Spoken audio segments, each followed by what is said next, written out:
Derek here from Warcry Adventures. I'm out at Roberts Creek in BC, and I'm about to start hiking Mount Elphinstone. Mount Elphinstone was named by Howe Sound. Lots of the stuff around here was named like after naval commanders or naval officers. And yeah, I tried to do more research on the name of Mount Elphinstone, and there just wasn't a whole lot out there. So as for education, I don't have too much to give you, but I think I'm ready to go, so let's do this. So I'm just starting off on the trail. I just talked to a local, and he said that there's yellow markers all the way up. So I'll be following those yellow markers and just going on this journey, I guess. Oh yeah, as you can see in front of me right here, there's a bunch of different markers. I'm also in a mountain biking park as well. So, and then eventually I think the trail just continues on outside of the park. Yes, it seems to be well marked. Yeah, as you can see, there's some random old car that's been abandoned in the trees here. It's very old. But yeah, continue to go up. As you can see, I'm on the Mount Elphinstone Summit Trail. It is so humid. It's way different hiking here than in Alberta.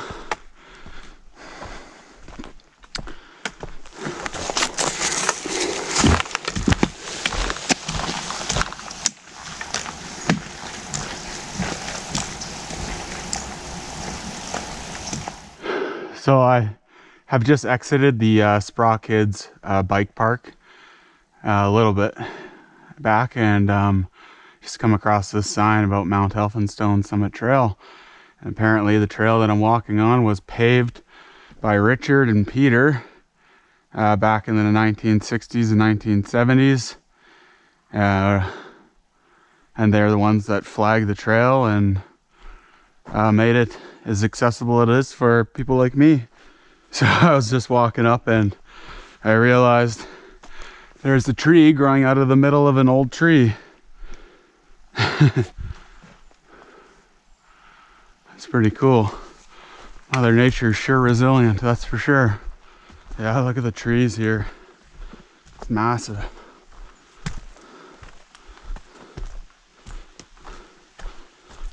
I'm not sure how far I've got yet, but just keep on moving. So, got the warning sign here, which means that we're gonna be going up now. Like, I mean, we've been going up. I've been going up the whole time, but it's been pretty gradual. So I think this is the steep part.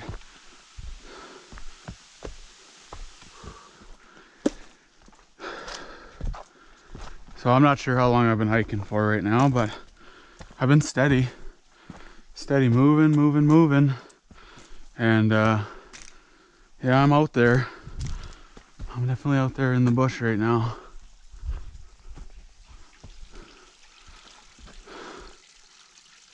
But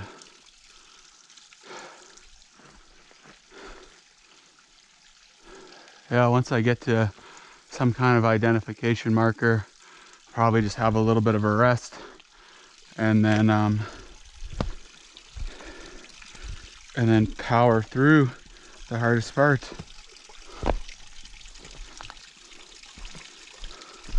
I'm sure glad I brought my poles for this this hike.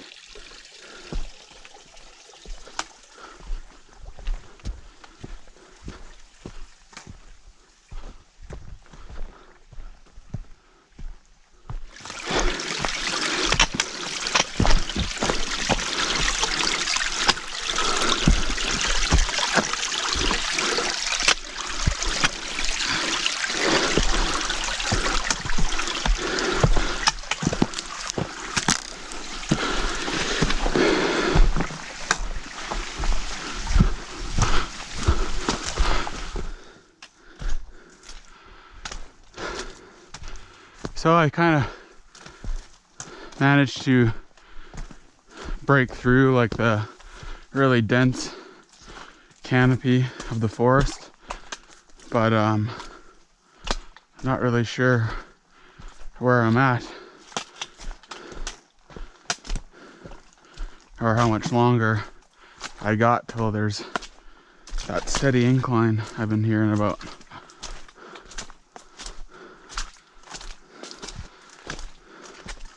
So now that I have a bit of an opening, I'm probably gonna let off a bear banger here, just cause I'm pretty far out there. I'm alone, and there's been known cougar sightings and stuff in the area, so I just want to make sure that being as loud as possible. So here we go.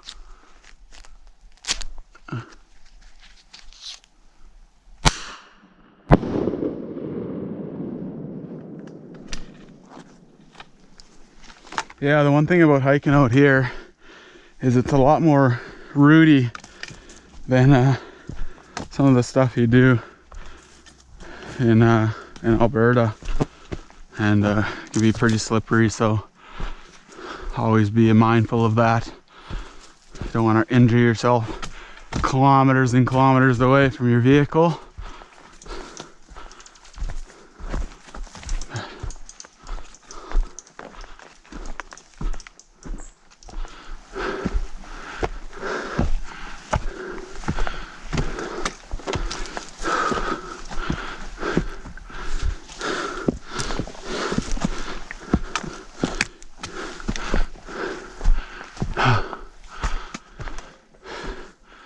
As you can see, the summit trail, we are getting closer and closer and closer. So I'm just gonna have a little break and then start making my way up there. So I'm coming up to one of the places where there's a rope. Help you get up if you need it. Doesn't seem too bad though.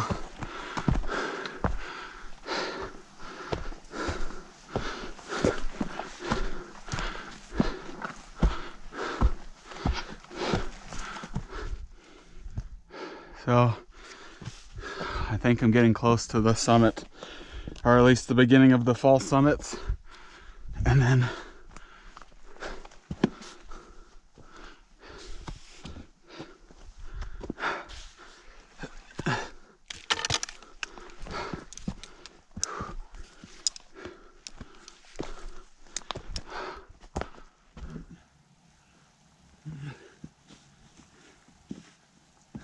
oh yeah, baby.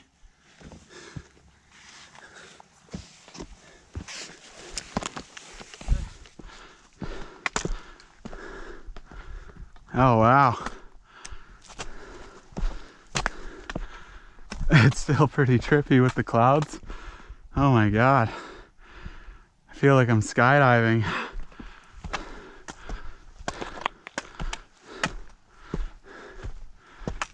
So I think I've made it to one of the fall summits on Mount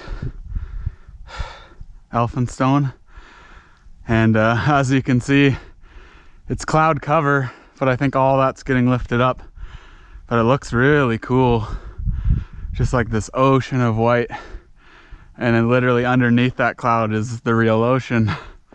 So it's pretty awesome.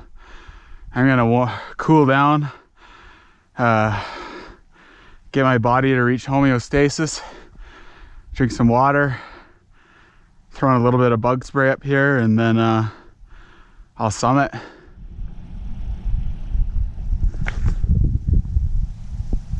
The ocean of white. Very cool. So as you can see, there's a radio tower. I'm on like a balcony or some kind of landing pad maybe. So right now my view is a little bit obstructed because all this moisture's getting brought up the mountain as it heats up. So I'm just gonna eat, chill out, and then hopefully there'll be some better footage. And you can see the mountaintops over there.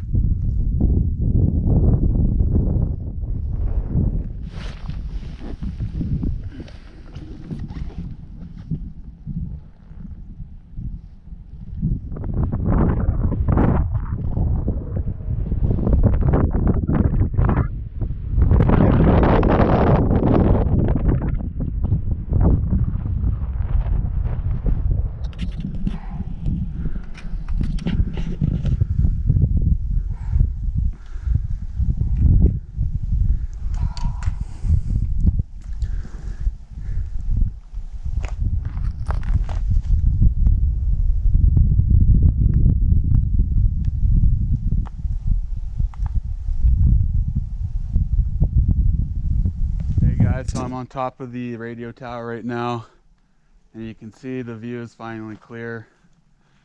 I waited a hell of a long time for this view, but it's quite beautiful, that's for sure.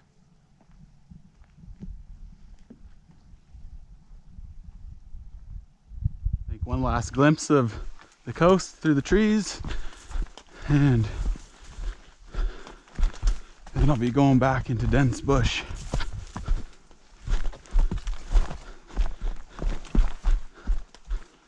Oh, so hot out. Wow.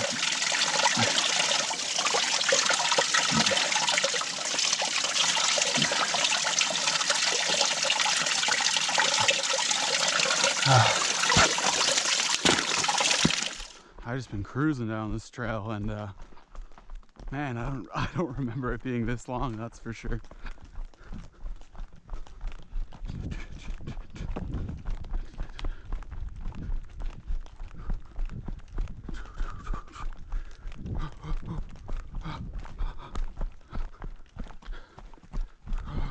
Hey guys, Mount Elphinstone Summit Trail. I am done, and I'm walking out onto the road again. This will be my last hike probably until I'm back in Alberta. So I hope you enjoy the video. Don't forget to subscribe, to share, to like. You know what you got to do.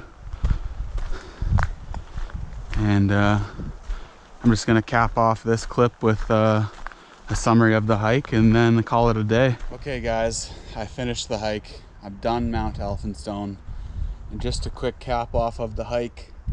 You know, it says 8 hours return.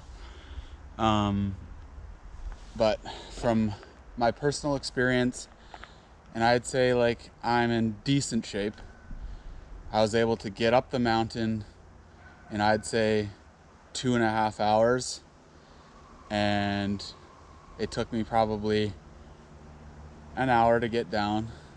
So I would say like give or take, I wasn't timing it or anything, but give or take I'd say 4 hours to 4.5 hours tops to do this hike. And I went through about 3 liters of water. And what else? Yeah, it's about 13 kilometers long, and elevation gain is about 1,240 meters of elevation. It's really not a technical hike. I didn't find it that difficult compared to some of the stuff I do in the Rocky Mountains, and yeah, I think that's about it. So I'll see you guys on the road back to Calgary.